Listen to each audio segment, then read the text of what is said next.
জন্ম নিল অর্ধ ভেড়া অর্ধ মানব, শয়তানের দূত বলে আতঙ্ক। চলুন এই সম্পর্কে বিস্তারিত জেনে নিই ফ্রিকি নিউজে।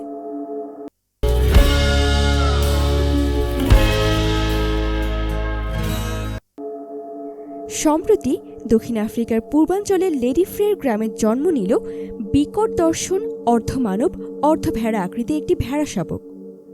সেটি মানব শিশু নাকি ভেড়া শাবক তা সহজে বোঝার উপায় না থাকায় স্থানীয়রা ভেড়া শাবককে শয়তানের দূত বলে আখ্যা দিয়েছেন।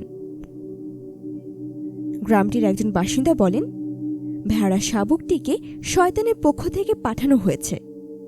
এছাড়া তাদের জোর বিশ্বাস মানুষ ও ভেড়ার সম্পর্কের মাধ্যমেই জন্ম হয়েছে এই শাবকের।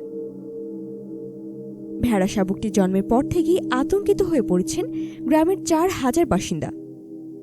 জল এতদূর গড়ায় যে তাদের শান্ত করতে একটি বিশেষজ্ঞ দল পাঠায় দেশটির গ্রাম উন্নয়ন কর্তৃপক্ষ।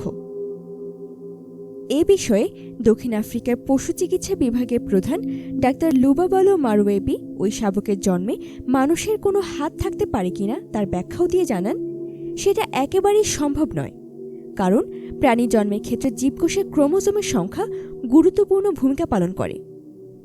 মানুষের শুক্রাণুতে 23 জোড়া ক্রোমোজোম থাকে, আর অপরদিকে ভেড়ার শুক্রাণুতে থাকে 28 জোড়া।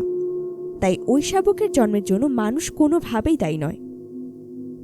তিনি আরও জানান, আমাদের ধারণা মা ভেড়াটি হয়তো গর্ভাবস্থায় রিফট ভ্যালি জ্বরে আক্রান্ত হয়েছিল, যার কারণে শাবকটি ওই আকৃতি নিয়ে জন্ম নেয়।